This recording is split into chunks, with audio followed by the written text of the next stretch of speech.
semua. Jam berapa?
Assalamualaikum warahmatullahi wabarakatuh.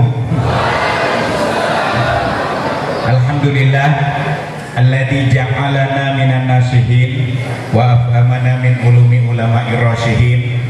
Wassalatu wassalamu ala asyrafil anbiya'i wal mursalin sayyidina wa habibina wa syafi'ina wa qurrati ayunina Muhammadin wa ala alihi wa ashabihi ajma'in, amma ba'du. Yang sama-sama kita muliakan, kita banggakan guru-guru besar kita yang hadir, yang akan memberikan ilmu narasumber kepada kita sekalian. Yang pertama itu Bapak Dr. Kiai Haji Bajarisam. Beliau ini bos saya nih, Ketua Umum MUI Provinsi Banten dan termasuk Kaswil, bekas Kepala Kantor Wilayah Provinsi Banten. Alhamdulillah sudah hadir.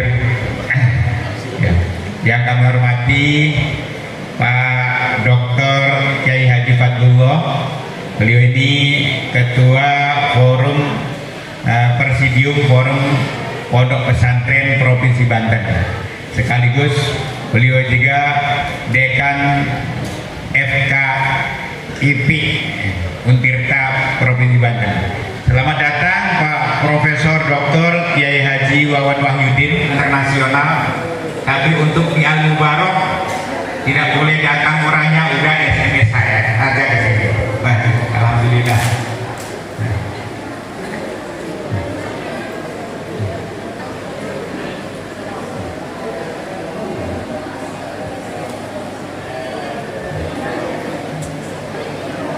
Terima kasih Pak Kiai. Ya, beliau Pak Kiai Wawan ini juga saat ini sangat berbahagia sekali, rentetan acara dalam rangka hari ulang tahun Pondok Pesantren Al Mubarok yang ke-27, berbakti kepada bangsa dan negara. Apa tuh temanya, lupa? Ya, itu mulainya sejak hari Sabtu Minggu, pementasan anak-anak dihadiri oleh wali santrinya. Bangga wali santrinya karena anak-anak pentas yang sarhil, yang tafid, yang hafalan alfiyah, yang baca kitab kuning, langsung orang tuanya yang menyaksikan, sehingga ngalungi uang itu Pak Kiai, uji-ujian rupanya. Sampai rong kalungan, walaupun di sini rong ewan di sini. Berarti itu 200.000. Tapi ada juga yang 2 juta tuh, salut lah, bangga. Memang santri kita ini banyak juga yang tidak dihadiri karena ada yang dari Ambon, Maluku, NTT, terusan ada lagi yang dari Papua ya. Kalau daerah luar Jawa, ya kemarin banyak yang nggak hadir. Ya kayu wakil-wakil alhamdulillah, kayu bangga. Dan santri kita Al-Mubarak ini untuk di Provinsi Banten alhamdulillah masih stabil, Pak. Kemarin waktu wisuda Pak Kiai Fatullah memberikan ceramah, anak-anak masih stabil. Jadi walaupun terjadi di mana-mana pengusutan pondok pesantren karena faktor-faktor ada ya orang-orang yang tidak senang pesantren itu maju di tingkat pusatnya, ada yang tidak senang pesantren maju, sehingga dicarilah kesalahan-kesalahan pondok pesantren. Selama 1 minggu ini berapa tayangan kejelekan pondok pesantren itu tentang perundungan. Tadi siang ini saya baca anak santri katanya sampai dibakar sama pengurus santrinya, organisasinya. Ada lagi yang dicabuli, ada lagi yang dikeroyok, ada lagi yang macam-macam. Jadi 1, 2, 3 kesalahan pondok pesantren itu ditayangkan di TV nasional, tapi tidak menayangkan kebaikan pondok pesantrennya. Hebatnya kontribusi pondok pesantren membangun umat yang sudah berjasa banyak di kalangan negeri ini, itu jarang dimunculkan. Rupanya Mahfud MD jebolan pondok pesantren dari menteri ini dari itu jarang ditayangkan. Nanti akan diterangkan oleh Ki Fatullah, Ki Wawan, Ki Bajari yang selalu ini tentang pondok pesantren. Ya, ini mah pemanasan saja supaya jadi bahan pembahasan.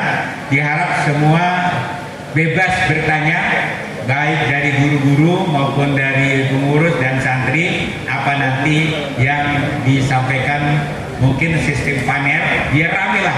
Ya beliau-beliau ini kalau bisa katanya bisik-bisik ke saya, pengen ada pertanyaan yang tidak bisa dijawab, yang susah dijawabnya, buat PR beliau-beliau ini.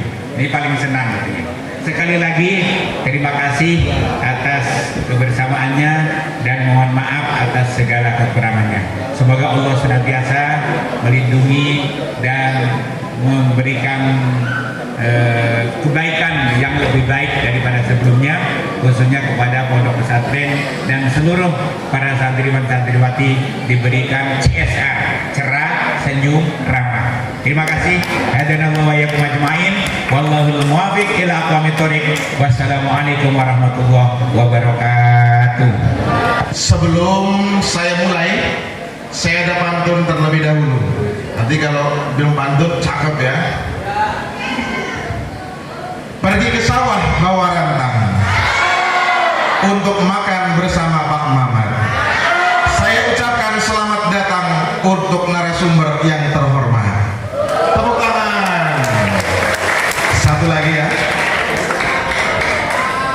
Pohon randu banyak durinya, tangan bermain kaki melangkah. Sambut pagi dengan gembira, semoga kita mendapat berkah. Amin ya robbal alamin.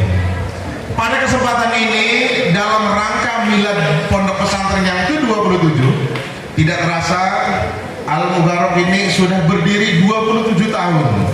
Dari tahun 1997 sampai hari ini tanggal 8 Oktober 2024, Al-Mubarak sudah meluluskan lebih dari 5.000 alumninya, sudah berkontribusi dalam bidang pendidikan di Indonesia khususnya. Alumni Al-Mubarak tidak hanya menjadi ustadz dan kiai, tetapi lulusan pondok pesantren berkiprah di semua bidang. Ada yang menjadi polisi, ada yang menjadi tentara, ada yang menjadi anggota dewan, dan lain sebagainya, pengusaha dan lain sebagainya. Makanya itu pondok pesantren mempunyai peran besar dari zaman dulu sebelum Indonesia merdeka sampai hari ini. Pondok pesantren mempunyai peran besar, mempunyai andil yang besar untuk kemajuan pendidikan di Indonesia. Maka dari itu pada hari ini kita saksikan bersama seminar pendidikan yang dihadiri oleh guru-guru besar di Provinsi Banten. Tidak lama-lama, langsung saja kita dengarkan dari narasumber kita. Yang pertama akan disampaikan oleh Bapak Profesor Dr. Kiai Haji Wawan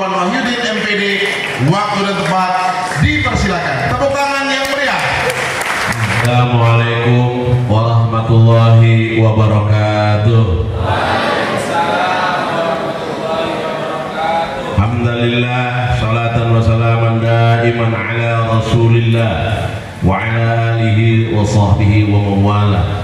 Amma ba'du. Allahumma salli ala sayyidina Muhammadin tibbil qulubi wa dawaiha wa afiyatil abdan wa shifaiha wa nuril absari wa diyaiha wa ala alihi wa sahbihi wa barik wa sallim. Yang sama-sama kita muliakan Al-Mukarram Bapak Dr. Haji Badari Syam selaku pribadi, maaf lagi selaku Ketua Umum MUI, Bapak Dr. Fadlullah, sahabatku, mobil khusus sahabat Yai Kiai Kule, Guru Kule, Yai Mahmudi, semoga Allah panjangkan usia dalam kebaikan beserta keluarga dan pondok pesantrennya. Izinkan saya baca pantun dulu. Mohon juga cakep, kalau nggak cakep ya cantik, nggak apa-apa dah. Naik roda 4 ke kota Solok, di terminal jumpa tukang jamu. Maju terus maju Ponpes Al Mubarak, bangun NKRI menuju Indonesia emas yang beradab dan maju.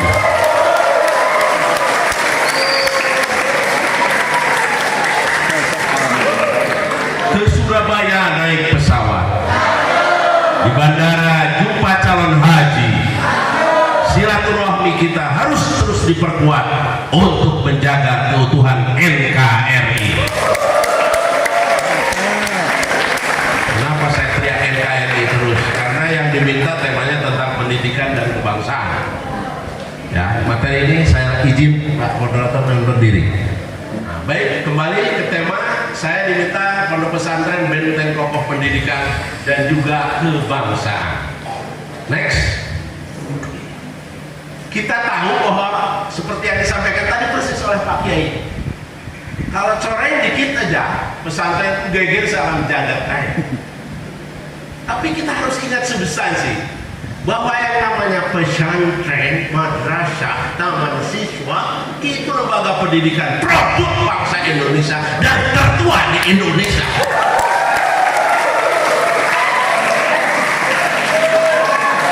Saya salut ke Pak Jokowi yang menghadirkan negara dengan mengadakan sebutan Hari Santri yang tanggal 22 Oktober itu. Alhamdulillah.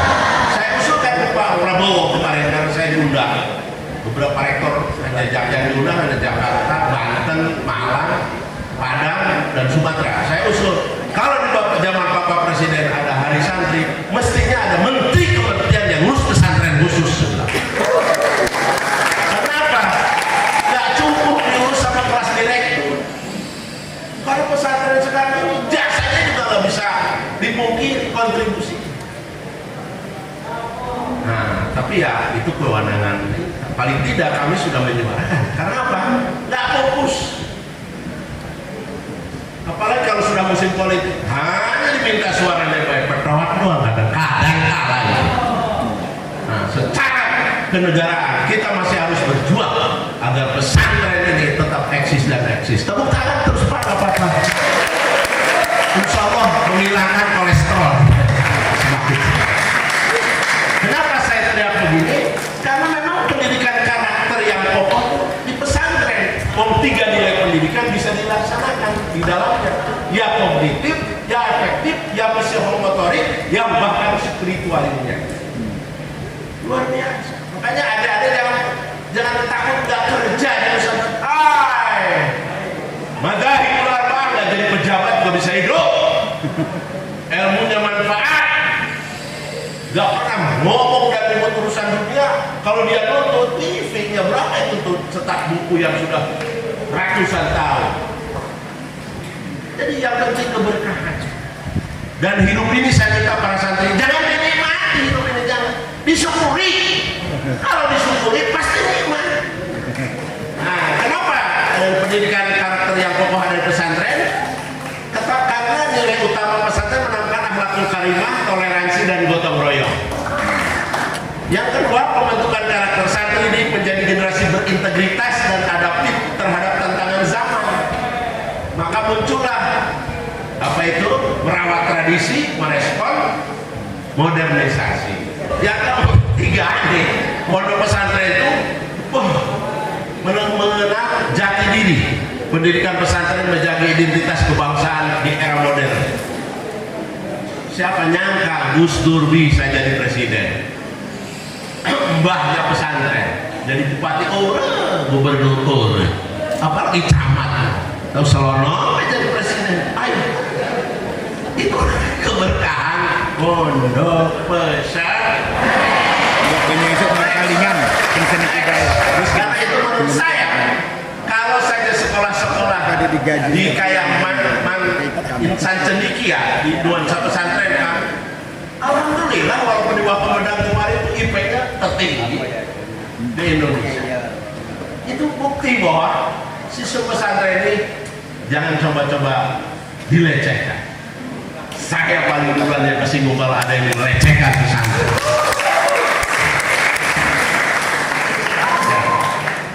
Kenapa saya berani berjabatan di dunia agama dan modern? Pertama, integritas ilmu.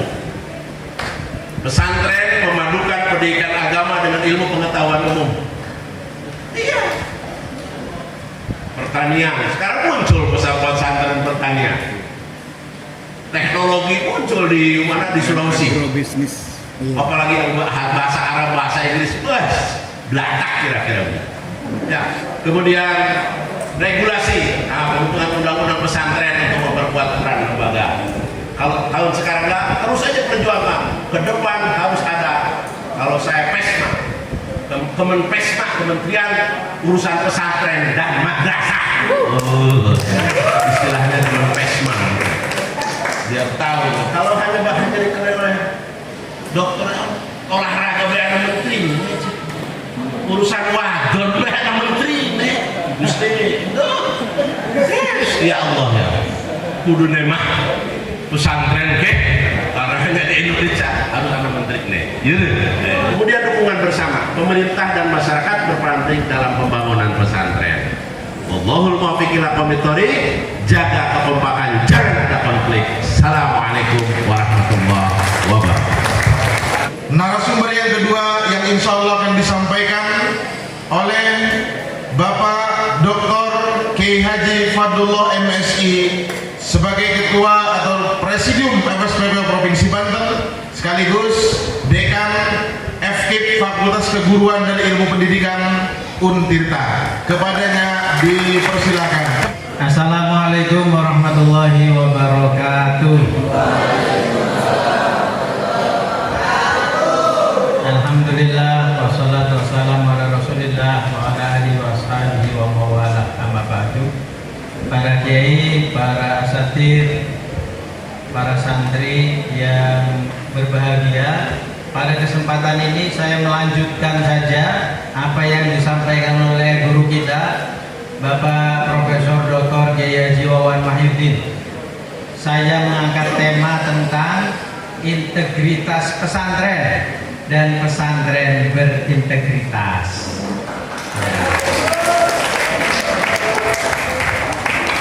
Kita lihat slide pertama. Ini dia. Kita mulai dari landasan yuridis.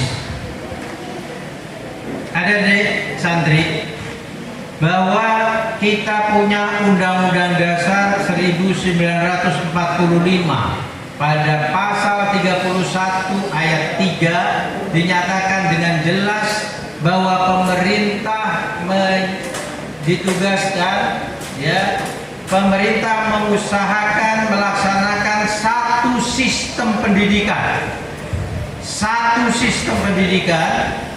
yang sistem pendidikan itu dinyatakan dengan jelas harus meningkatkan keimanan dan ketakwaan dan akhlak mulia, gitu ya.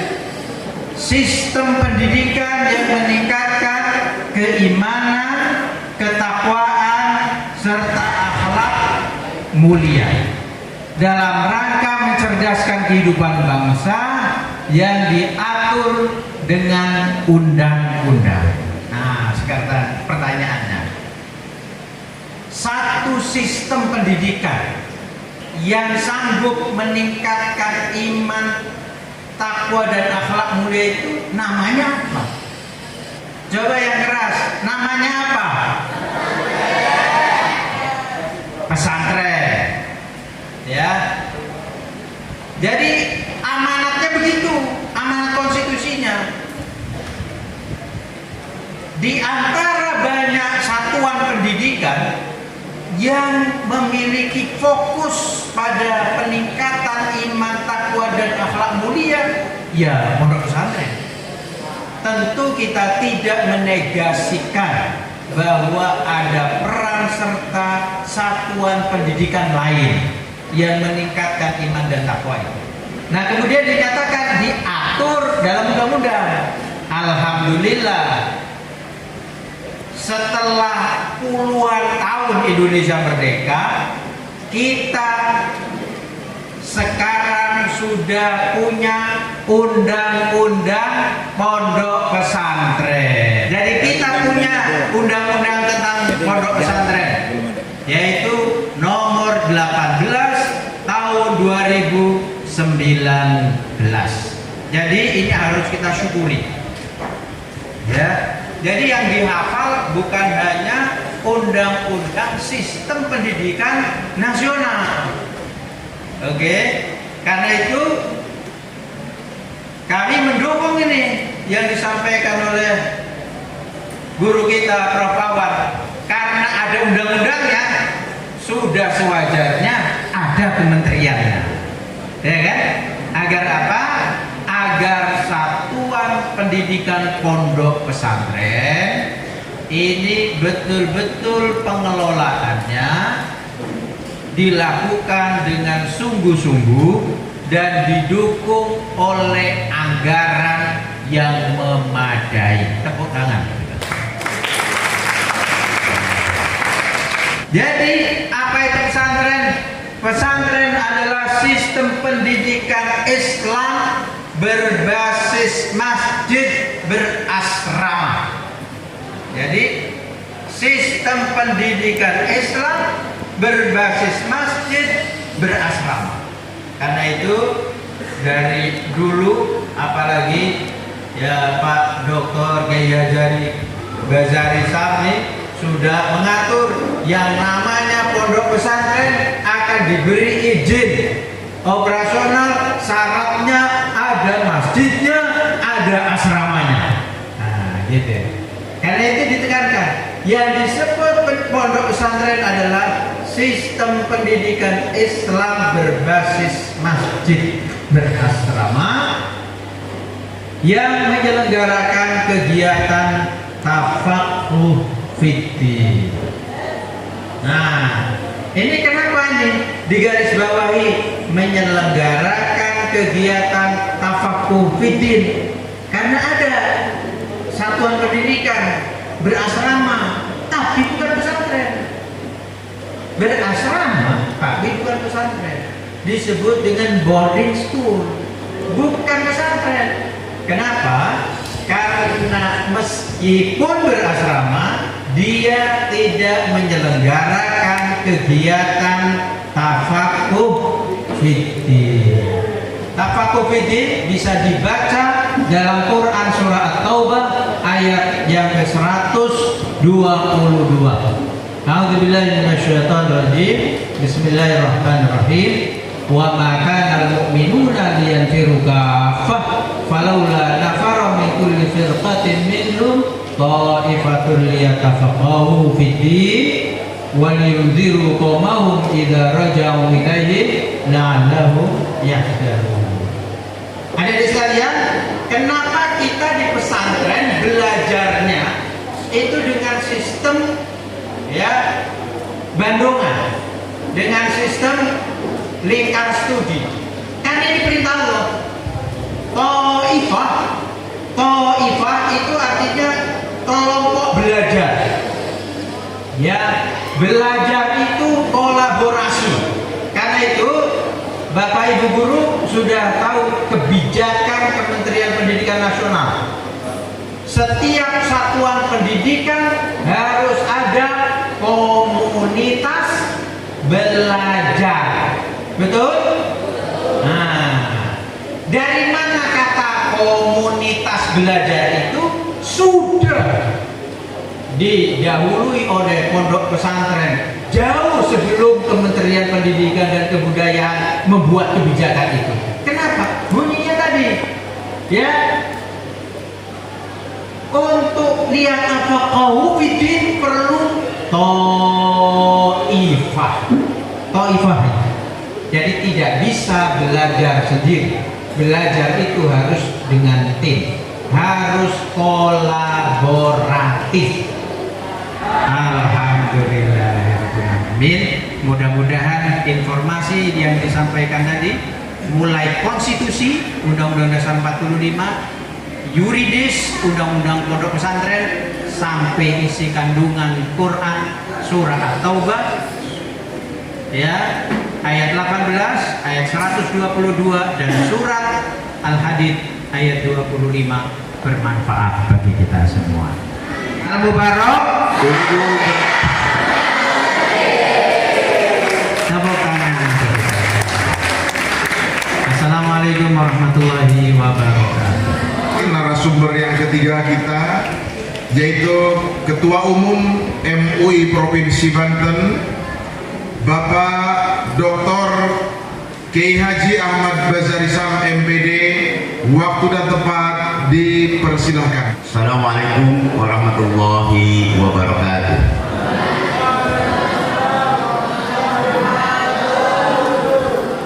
Alhamdulillahilladzi nazzala al-Qur'ana 'ala 'abdihi liyakuna lil 'alamin nadhira.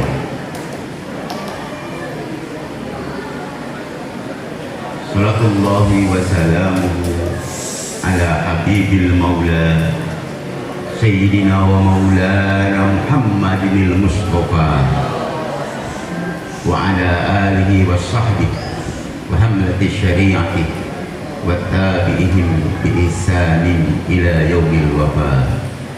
Amma ba'd.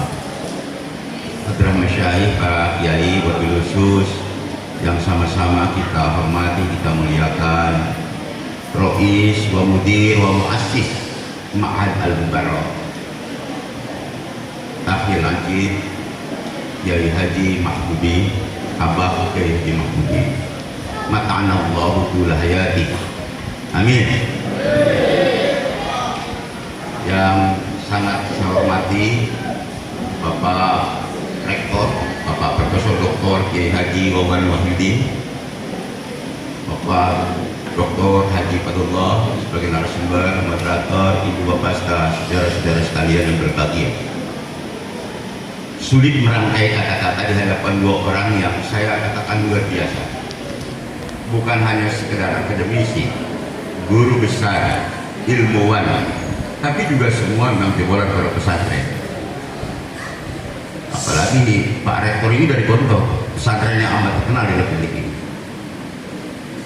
Dua narasumber memaparkan kepada kita sungguh-sungguh dan harus kita catat bahwa pondok pesantren dalam sepanjang perjalanan sejarahnya selalu saja menjadi penentu dalam kehidupan berbangsa dan bernegara.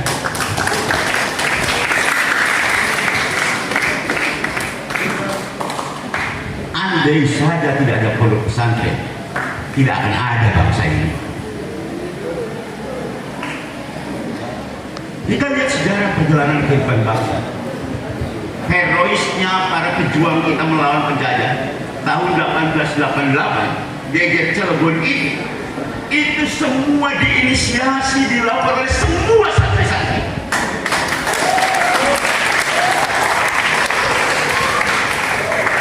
Lalu siapa yang berontak tahun 1888? Bangsa ini didirikan oleh para kiai dan santri. Idealnya kita yang mengisi republik ini. Mohon maaf Pak Dekan, Pak Rektor, kadang-kadang kita berpikir juga anehnya bangsa ini. Saat ini sudah ada jauh sebelum bangsa ini lahir. Silakan kepada kerennya 1813 segala macam. Baru ada investasi masuk kepada republik ini tahun 1908 ketika Budi Utomo dilahirkan. Ada sampai sedikit saja yang banyak saja. Tapi negeri ini mungkin mungkin nih, kalau Pak Rektor yang jadi menteri mungkin lain, Pak Bowo jadi dirjen mungkin lain. Aneh juga, sekolah itu lahir, bukan kata saya, saudara. Sekolah itu ada baru lahir tahun 1952. Ada setelah Indonesia merdeka. Sementara madrasah dan pesantren lahir jauh sebelum merdeka. Lalu siapa sebenarnya yang berhak mendapat keuntungan mereka ini? Mestinya pesantren dan madrasah. Jadi kalau tidak ada keberkahan bangsa ini, ya karena mereka lupa, tidak bersyukur kepada orang yang telah menciptakan kemerdekaan ini. Nah, apalagi kalau pesantren baru terbit jauh sebelum merdeka ini. Mengapa saya ingin katakan? Apa kita marah? Oh tidak, pesantren tidak boleh marah, santri tidak boleh gelisah. Karena dari dulu kita adalah bagian dari sistem kehidupan bangsa bernegara yang luar biasa. Kita sudah biasa diperlakukan itu tidak sesuai dengan kerja hasil kerja biasa. Tetapi ke depan, saudara-saudara, para santri, para kiai di pondok pesantren, saya ingin katakan, kalau dulu kita telah berjasa untuk republik ini, hari ini kita harus mempersiapkan diri untuk lebih baik pada masa yang akan datang. Gus Dur itu pernah mengatakan ada 3 peran dan fungsi pondok pesantren, dan ini tidak boleh dilupakan oleh kita. Yang pertama, pondok pesantren itu harus berfungsi sebagai transfer of Islamic knowledge. Pesantren semodern apapun tidak boleh lupa jati dirinya. Dia harus menjadi tempat menyampaikan pengetahuan keislaman. Karena itu saya katakan, semodern apapun pesantren wajib di dalamnya ada kajian itu terus. Ada pengajian terdahulu. Baru yang kedua, perannya itu adalah sebagai maintenance of Islamic tradition. Pesantren tidak boleh bergeser dari perannya menjadi maintenance, menjadi penguat tradisi keislaman. Karena itu, misalnya ada istilah pondok pesantren, tradisi keislaman yang berkembang lama di tengah-tengah masyarakat, itu dilestarikan. Itu mungkin misalnya marhaban, hadroh, harus ada pondok pesantren, yahlil, tradisi keislaman yang menurun, itu harus dapat. Karena di sana sebenarnya bagian semangat daripada kehidupan, nggak bisa. Jadi kita harus bisa seperti itu. Kemudian yang terakhir, wa musnadin lil ismi. Kalau kita sudah kerja keras, sudah berperangai baik, sudah berdoa, semuanya dilakukan, hasilnya adalah wa musnadin lil ismi. Serahkan kepada Allah. Karena pemilik kehidupan ini kan bukan kita hanya merencanakan, dan rencana Allah itulah yang paling pasti. Insya Allah kita semua santri dan keluarga besar pesantren Abu Barok semuanya menjadi orang-orang yang mumtaz. Amin ya rabbal alamin. Ya, terima kasih. Ini yang dapat saya sampaikan. Aqulu qauli hadza birra'yi fa in asabtul haqq fa minallahi wa rasulih wa in zuktu fa minni wa minasyaitan fa inna allaha wa rasulahu minhuma bari'an. Allahumma fiq ila mitarik. Assalamualaikum warahmatullahi wabarakatuh. Saya buka 3 penanya terlebih dahulu, nanti memperkenalkan diri dan langsung ke pertanyaan. Perkenalkan, nama saya Muhammad Ibril Kafir, Imam Jibril, kelas 12 SMA, kelas 3 SMA.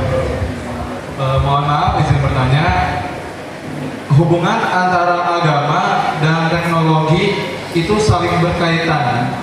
Apalagi di zaman sekarang yang banyak sekali teknologi yang dibutuhkan oleh umat Islam ataupun Indonesia. Pertanyaannya, sebenarnya ada nggak sih dalil yang menjelaskan tentang kemanfaatan teknologi di zaman dulu atau zaman sekarang? Baik, sekian. Terima kasih. Saya juga mengetik daripada kita manusia.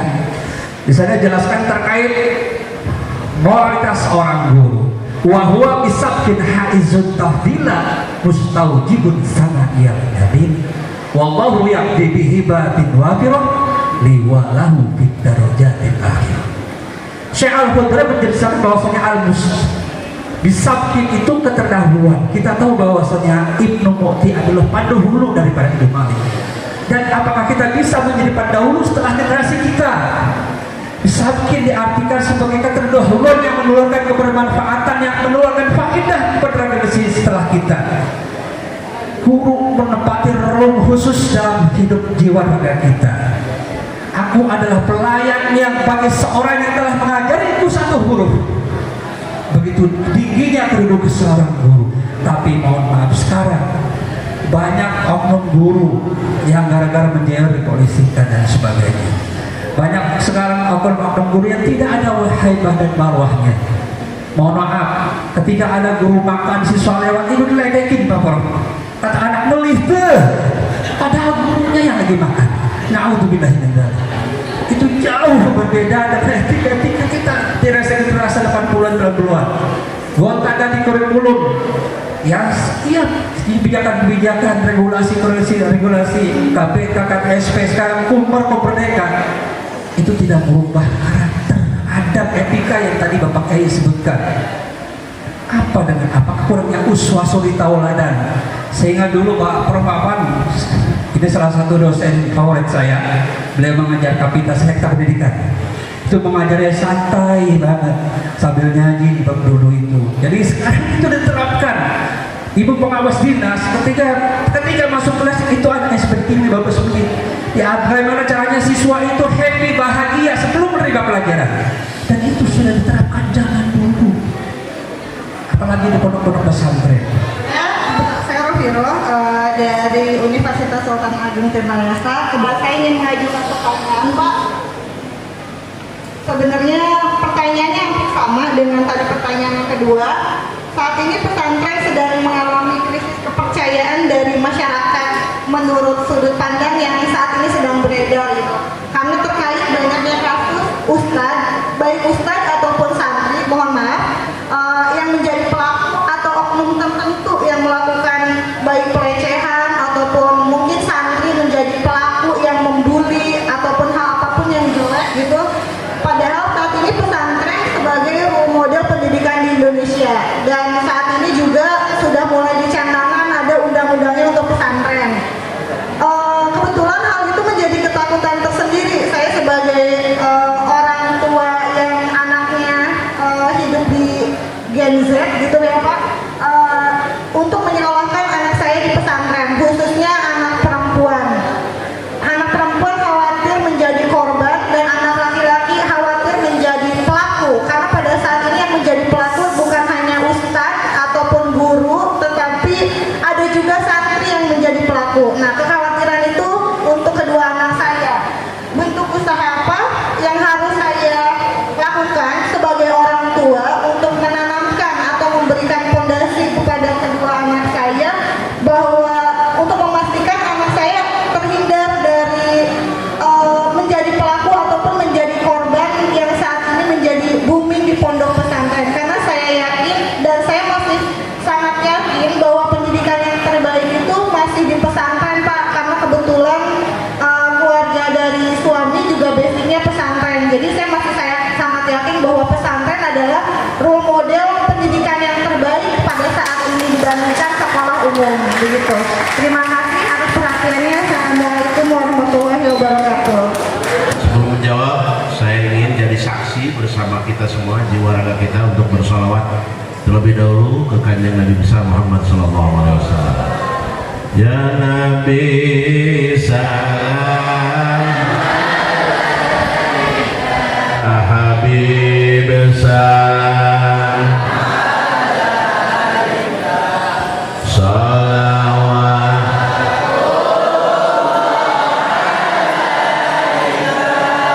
anta syamsul anta badrun,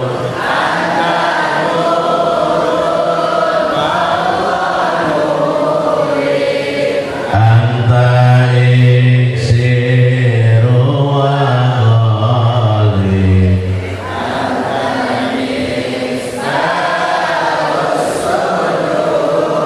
Allah ya Nabi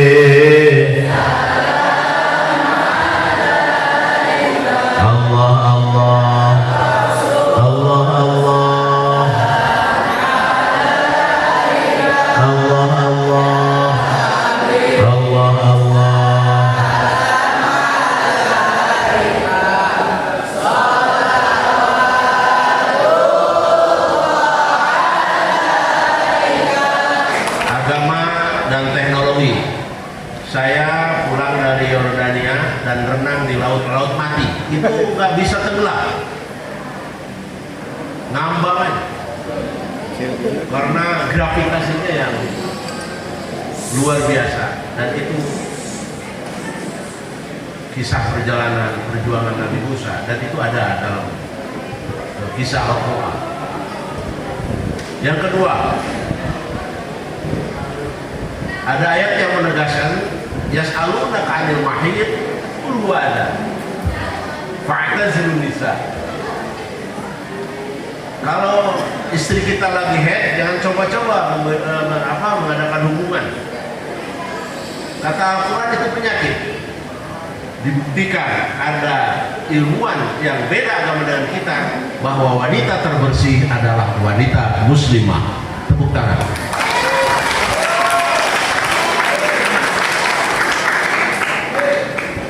Belum lagi wasyamsu tajri li mustaqarrin laha dzalika taqdirul azizil.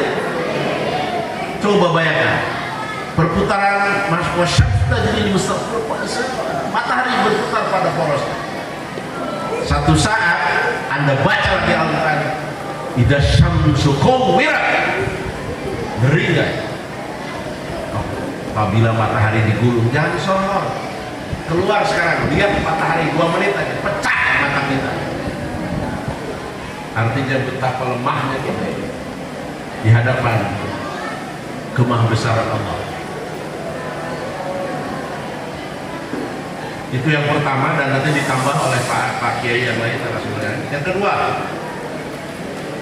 tentang undang-undang pesantren, ini kesempatan, ada MUI, ada PSPP, ada rektor. Ayo nanti presiden baru kita berhadap, kita kirim surat supaya ada kepresnya. Kalau nggak ada kepresnya, nanti kepresnya.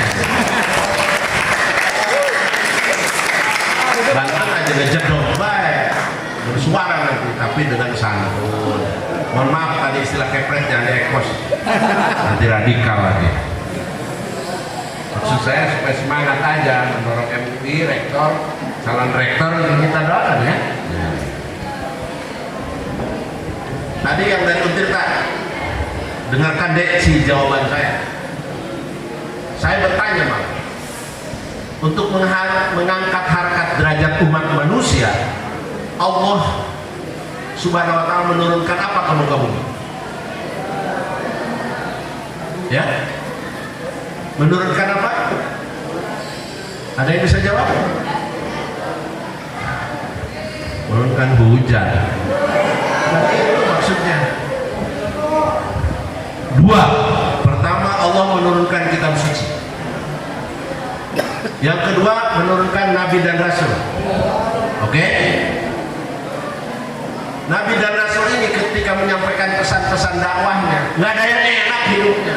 Semua dihadapkan kepada tantangan. Ya, Nabi Ibrahim dibobong, suaranya diobong, masa? Ya kan? Nabi Ismail disuruh disembelih. Nabi Yusuf dituding selingkuh. Nabi Isa difitnah seakan wafat di tiang salib. Sampai ada istilah nanti tunggu bapak di surga. Ya bapaknya para nabi ya Nabi Adam lah. Masa bapak jadi Tuhan? Jangan lagi dicatat, nanti disangka radikal lagi. Saya ini mempertegas bahwa Nabi Isa difitnah sampai ialah yang kiamat. Nabi Muhammad yang jadi rujukan kita, apa santai kita hidupnya. Dari mau lahir saja itu Raja Abraham udah kagak demen. Mau hijrah diboikot. Perang Uhud beliau bercucuran darah dan kalah, tapi beliau nggak pernah dendam. Yang nawari bukan ormas, malaikat sekalipun. Ya Rasul hajar saja tak. Nabi doakan terbaik. Ya apalagi sekelas rektor, sekelas kiai, MUI, apalagi dekan, apalagi moderator. Sing sabar menghadapi tantangan. Nggak usah berhenti dengan isu-isu. Jadi ya, jadi kita jangan termakan oleh itu. Saya malah bersyukur Allah menciptakan setan yang menggoda siapapun kan, tidak hanya kiai kibuli atau santri mencari. Ya Persib juga disebut bagus karena ada lawannya. Ya mari kita bersama-sama lawan setan. Ya kan? Jadi jangan orang tua akhirnya putus asa, kiai putus asa karena di demo, aparat direktur. Tidak. Doakan dan proses kita adalah ikhtiar bagaimana agar kelak menjadi Rabbana hablana min azwajina wa dzurriyyatina qurrata a'yun waj'alna lil muttaqina. Jangankan Pak Kiai, saya di kampus memang betul di demo, betul lebih dari itu. Brengsek loh, monyet segala setan. Diam aja. Nah, diam aja. Nah, akhirnya satu saat ingin masuk ruang rektor, itu gemeter sendiri sih anak. Kenapa? Akhirnya merangkul, minta maaf. Sebelum Anda minta maaf, Bapak udah ngemaafin. Langsung gitu. Sekarang jadi lurah. Jadi jadikan tantangan itu untuk koreksi juga ke pesantren. Mungkin kurikulumnya yang harus diperbaiki, mungkin pola pengasuhannya, sistemnya jangan terlalu diserahkan ke anak-anak muda. Ya, sementara kiai yang mungkin nggak keburu, tapi ini perlu perbaikan barangkali. Kita juga termasuk di perguruan tinggi. Ya kami nggak pusing, sama aja. Sisi lain mengatakan akhiran tanala ilma illa bisittatin saubika tafsiri habibayan, ujung-ujungnya bulgoh itu biaya paling murah dunia ini, tapi tetap main di demo.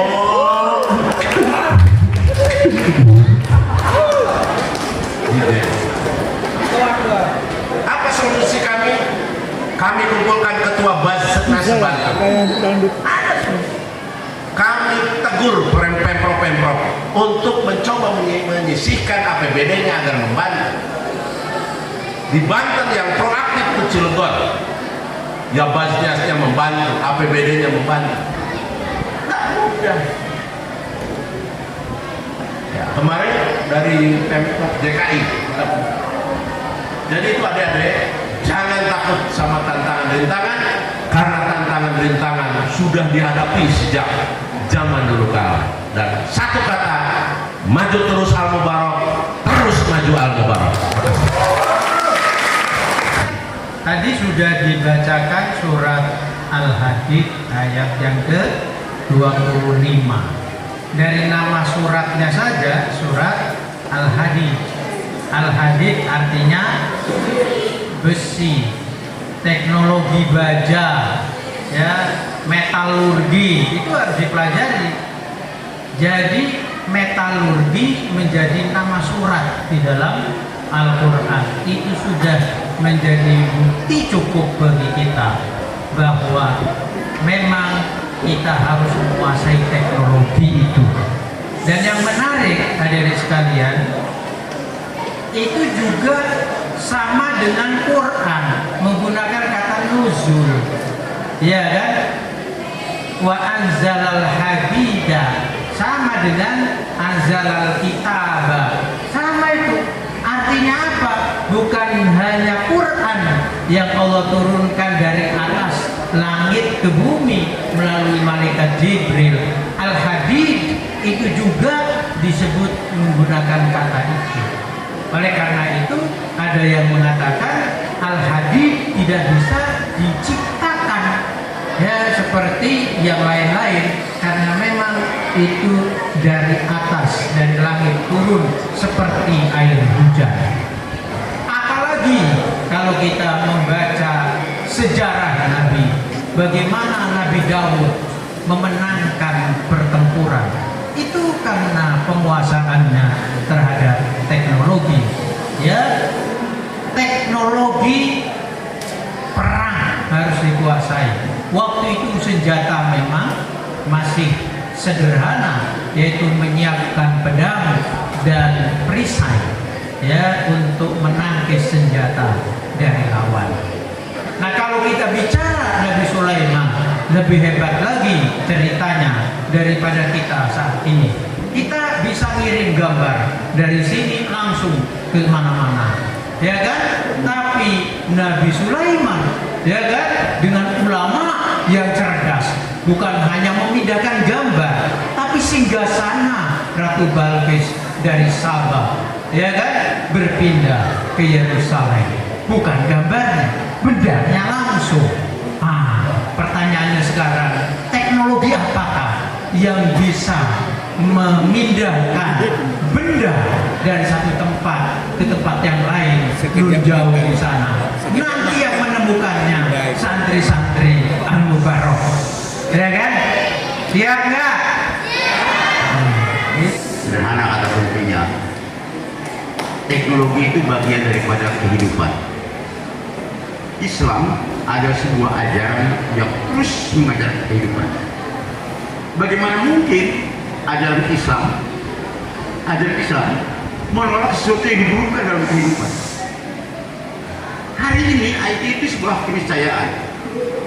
Tidak harus bicara dari sisi tekstual, dari sisi kebutuhan. Jadi wajib hari ini kiai itu menguasai teknologi, apalagi santri. Sederhana. Islam is ended much more than a system of theology, but Islam it is complete civilization. Sebuah peradaban. Jadi itu. Jadi tidak mungkin kita pilih. Kalau dulu diajarkannya anak-anak kita apa? Berenang, memanah, melempar. Kan memang kondisi zaman saat itu butuh kali. Karena itu kan kata Rasul, alimu auladakum fa innahum makhluquna lizamanin ghairu zamanikum. Ajari anakmu dengan sesuatu yang visioner. Kenapa? Karena anak-anak itu akan hidup di zaman yang berbeda dengan zaman kalian. Perempuan itu sekarang baru handphone, baru laptop. Nanti mungkin IT-nya sudah bagaimana kalau anak-anak tidak terima. Satu, Islam baca usul maqasid syariah, hifdzul aqal itu menjadi kata kunci. Dan kalau tidak seperti itu, berarti kehadiran Rasul ke muka bumi ini bertentangan dengan konsep wa ma arsalnaka illa rahmatan lil alamin. Assalamualaikum warahmatullahi wabarakatuh.